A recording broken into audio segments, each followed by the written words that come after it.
There is a quiet fear that lives in the back of almost everyone's mind. It's not just the fear of death, it is the fear of the silence that precedes it. We imagine ourselves at 80 years old. Who is holding our hand? Who is laughing at the dinner table? For centuries, the answer to this existential anxiety has been simple, almost biological: children. We tell ourselves we want to give life, and that is true. But if we are brutally honest with the mirror, there is often a shadow lurking behind that desire, a subconscious contract. We think, if I raise them well, if I sacrifice for them, they will be my safety net. They will be the noise that fills the silence when I am old. It feels like a beautiful dream, the multi-generational home, the Sunday roasts, the guarantee that we matter. But today, we need to ask a difficult question. Is this a dream or is it a trap? When we view children as a hedge against loneliness, we inadvertently turn parenthood into a transaction. We start treating love like a retirement plan.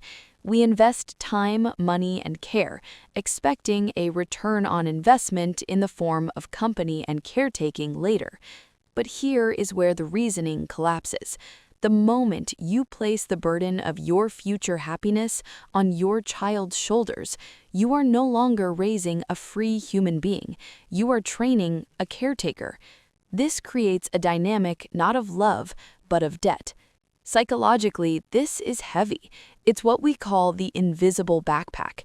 The child grows up feeling that they owe you their life, literally. And debt does not breed intimacy. Debt breeds resentment. If your children visit you only because they have to, because they feel guilty, are you really less alone? Or are you just surrounded by people who secretly wish they were somewhere else? Duty is the killer of genuine connection.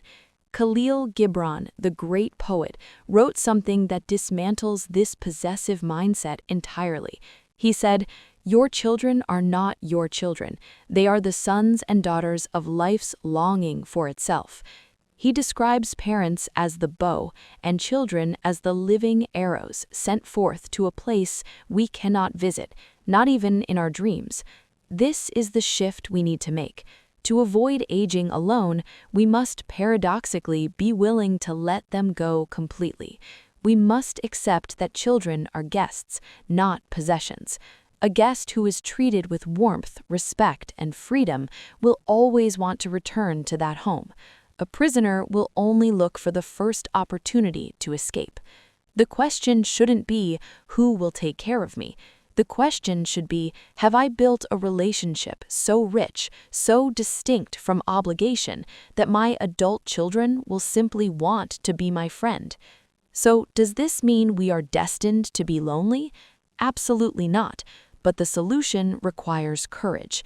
Instead of an anchor trying to hold the ship in the harbor, become a magnet. A magnetic parent is someone who cultivates their own garden, someone who remains curious, who has a life outside of their offspring, who is interesting to talk to. When you relieve your children of the job of making you happy, you become a sanctuary for them. You become a place of rest, not a source of demand. The irony of parenting is this: the less you demand their presence, the more you will likely get it. Having children to avoid aging alone is a gamble with human souls. It places a mortgage on a future that hasn't happened yet. Instead, let's have children to share the overflow of our love. Let's raise them to be independent, strong, and free. And let's trust that if we love them without chains, the path back to our door will be the one path they choose to walk, over and over again. Not because they must, but because they love who we are. Don't build a cage, build a home. I was a biological architect. I built a wall against the cold. The investment is high, Leo. I expect a return.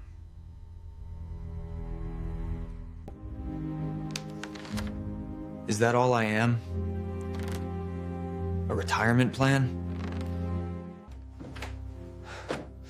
You've secured my cage. I can't breathe in here.